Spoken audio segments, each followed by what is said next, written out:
सभी को मेरा नमस्कार। उम्मीद करता हूं कि आप सब अच्छे होंगे, आपकी तैयारी बहुत अच्छी चल रही होगी। इसी के साथ हमारा आज का लेक्चर शुरू करते हैं हम theory of intelligence. Theory of intelligence में आज हम पढ़ेंगे जेपी गिलफोर्ड की theory.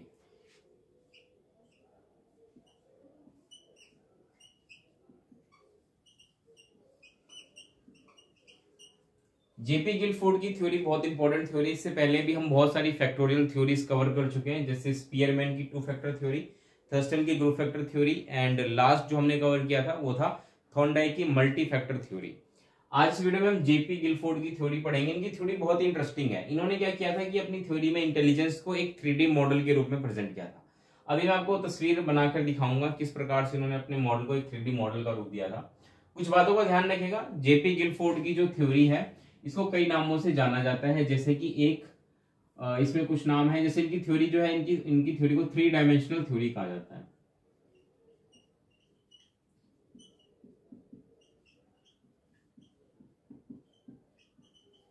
Three dimensional theory, Hindi में इसी को कह देते हैं त्रिआयामी बुद्धि का त्रिआयामी सिद्धांत। ठीक है। इसके अलावा इनकी थ्योरी को स्ट्रक्चर ऑफ इंटेलिजेंस भी कहा जाता है। Structure of intelligence. देखिए, स्ट्रक्चर ऑफ इंटेलिजेंस हो या 3 डायमेंशनल थ्योरी हो, नाम एक ही है, थ्योरी इनकी सेम है। जेपी गिलफोर्ड ने क्या किया था कि अपनी थ्योरी को 3D मॉडल के रूप में प्रेजेंट किया था। 3D मॉडल जैसे कि मैं यहाँ बना के दिखाता हूँ आपको, इन्होंने किस प्रकार से अपना 3D मॉडल तैयार किया था।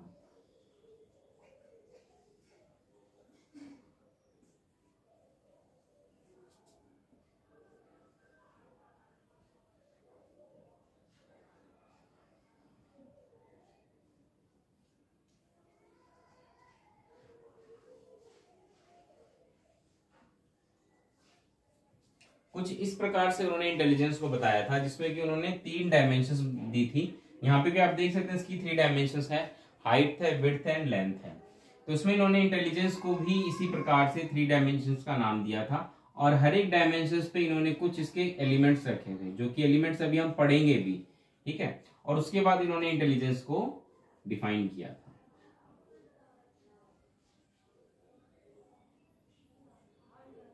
कुछ इस प्रकार से ये इनके थे। अब बात करें इनके डायमेंशंस की, तो इन्होंने कौन कौन से डायमेंशंस बताए थे उसको भी एक बार हम देख लेते हैं। मेनली इन्होंने 3 डायमेंशंस की बात की थी, जिसमें जो सबसे पहला डायमेंशन है वो है कंटेंट। ठीक है। नेक्स्ट है जो इन्होंने इंपॉर्टेंट बताया था, कंटेंट के बाद ऑपरेशन, एंड लास्ट इज जो इन्होंने बताया था सबसे इंपॉर्टेंट, वो था प्रोडक्ट।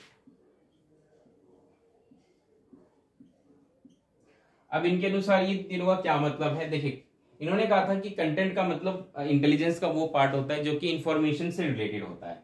कौन सी इंफॉर्मेशन हमारे पास आ रही है, ठीक है, किस प्रकार की इंफॉर्मेशन हमारे पास आ रही है, वो सारी चीजें इन्होंने इसमें इंक्लूड की थी। ऑपरेशन का मतलब होता है प्रोसेसिंग, कि जो इंफॉर्मेशन, जो कंटेंट हमारे पास आ रहा है उसको हम कैसे प्रोसेस कर रहे हैं, ये ऑपरेशन में आ जाता है।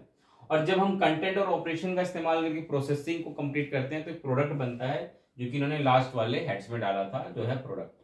तो इस प्रकार से इन्होंने कंटेंट, ऑपरेशन और प्रोडक्ट 3 डायमेंशन बताए थे।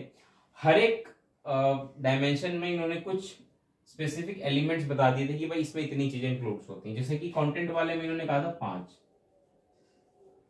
ऑपरेशन वाले में इन्होंने 6 एलिमेंट्स दिए थे, एंड प्रोडक्ट वाले में भी इन्होंने 6 एलिमेंट्स दिए थे। ये कौन कौन से एलिमेंट्स हैं, वैसे तो इतने इंपॉर्टेंट होते नहीं है, लेकिन मैं इसको लिखवा दूंगा अभी। आप चाहे तो याद करिएगा, अगर आप याद नहीं भी करेंगे तो आपका काम चल जाएगा, वो वैसे इतना इंपॉर्टेंट है नहीं। ठीक है। तो 5, 6, 6 कुछ इस प्रकार से इन्होंने ये सारे ऑपरेशंस बताए थे। और फाइनली इन्होंने क्या किया था कि इन तीनों का मल्टीप्लीकेशन निकाला था, 5 × 6 × 6, और जब आप इनको मल्टीप्लाई करेंगे तो ये आएगा 180। और इस प्रकार से इन्होंने कहा था कि हमारी जो इंटेलिजेंस होती है ये 180 फैक्टर्स से मिलकर बनती है। 180 फैक्टर्स इन्होंने कहा था, और वो भी किस प्रकार से, इन तीनों के मल्टीप्लीकेशन से। इन तीनों का मल्टीप्लीकेशन ही होता है एक तरीके से फैक्टर्स, जो कि यहाँ पे आप देख भी सकते हैं। ये जितने भी आपको दिख रहे हैं ना क्यूब्स, एक तो ये बड़ा क्यूब हो गया और इसमें छोटे छोटे 180 क्यूब्स हो गए, और हर एक क्यूब क्या है कि एक फैक्टर को रिप्रेजेंट कर रहा है हमारे इंटेलिजेंस को। ये इनका बेसिक कंसेप्ट था, ठीक है, इसमें कोई ज्यादा मुश्किल वाली बात नहीं है। अब दिक्कत क्या है कि इन्होंने भी, जैसे कि बाकी सब लोगों ने स्पीयरमैन को क्रिटिसाइज किया था, इन्होंने भी स्पीयरमैन को क्रिटिसाइज किया, उनकी जी फैक्टर थ्योरी को क्रिटिसाइज किया था कि भाई जी फैक्टर नाम की कोई चीज नहीं होती, और उनके अगेंस्ट इन्होंने इस प्रकार से अपना 3D मॉडल प्रेजेंट किया जिसमें कि उन्होंने 180 फैक्टर्स बताए। हालांकि आप देखेंगे कई जगह आपको 150 भी मिलेगा, उससे आप परेशान होते हैं। 150 पुराना हो गया, अब अपडेट होकर के इन्होंने एक और ऐड किया जिसमें कि अब ये 180 फैक्टर्स हो चुके हैं, ठीक है। इनकी थ्योरी को भी क्रिटिसाइज किया गया बहुत सारे लोगों ने। किस बेसिस पे क्रिटिसाइज किया है? उन्होंने क्रिटिसाइज किया है कि भाई ये 180 जो एग्जैक्ट नंबर आपने निकाला, ये कैसे निकाला? क्योंकि हमारे ब्रेन, हमारे इंटेलिजेंस में जो भी मेंटल एबिलिटीज होती हैं उनको हम कैसे काउंट कर सकते हैं, और अगर ये 180 है तो किस बेसिस पर है? क्योंकि इन्होंने तो सीधा मल्टीप्लीकेशन बता दिया, लेकिन हर एक को एग्जैक्टली कैसे डिफाइन करेंगे? ये एक बहुत बड़ी समस्या इनकी थ्योरी में हमें देखने को मिलती है। अब हम बात करें कि भाई इनके अंदर क्या क्या चीजें इंक्लूड होती हैं कंटेंट में, ऑपरेशन में एंड प्रोडक्ट्स में। तो अगर आप चाहें तो मैं इनको एक एक करके डिटेल में लिख देता हूं, जिसको कि अभी आप चाहे तो नोट डाउन करिए, अगर आप नहीं भी करेंगे तो कोई बड़ी बात नहीं है। सबसे पहले कंटेंट। कंटेंट में मैंने आपको 5 चीजें बताई हैं, इनको नोट डाउन कर लीजिए अगर आप करना चाहते हैं तो। सबसे पहला है विजुअल,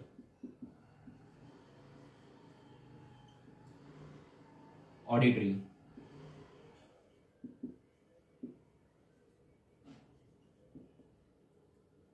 सिंबॉलिक,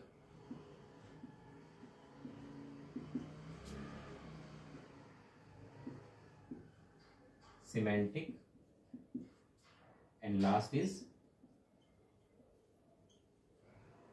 बिहेवियर। ये 5 इंपॉर्टेंट पार्ट हैं जो कि कंटेंट के अंदर इंक्लूड होते हैं। आप चाहें तो इनको नोट डाउन कर सकते हैं। बात करें हम ऑपरेशन वाले में कि ऑपरेशन में क्या क्या चीजें हैं, तो उसको भी अगर आप चाहें तो लिख लीजिए।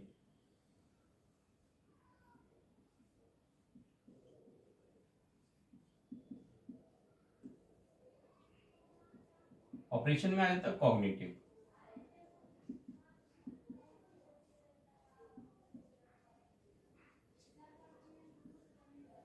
मेमोरी। अब देखिए मेमोरी में भी ना आप दो तरह के, आप यहाँ पे भी आपको मैं लिखवाता हूं। एक होता है मेमोरी रिकॉर्डिंग, एक होता है मेमोरी रिटेंशन।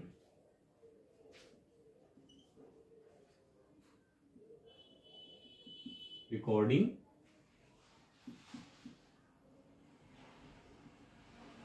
मेमोरी रिटेंशन, ये 3 हो गए। हर एक का एक बहुत इंपॉर्टेंट रोल होता है, जैसा कि इन्होंने खुद अपनी थ्योरी में बता रखा है।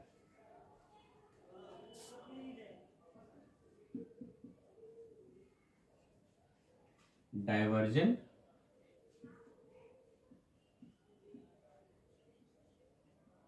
कन्वर्जेंट,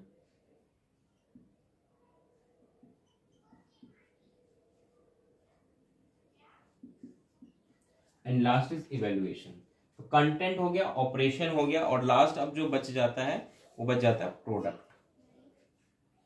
प्रोडक्ट को मैं यहां लिखवा देता हूं।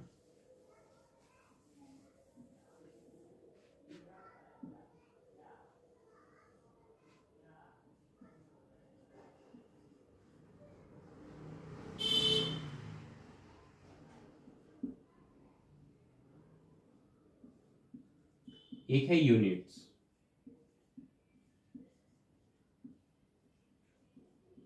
फिर है classes,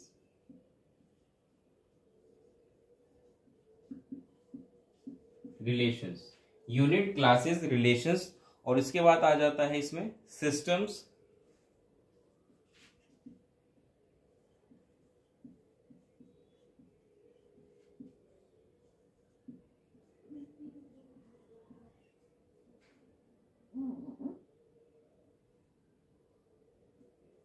transmission.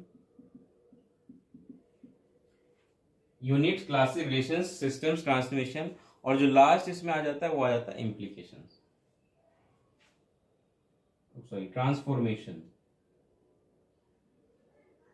Transformation and last is implication.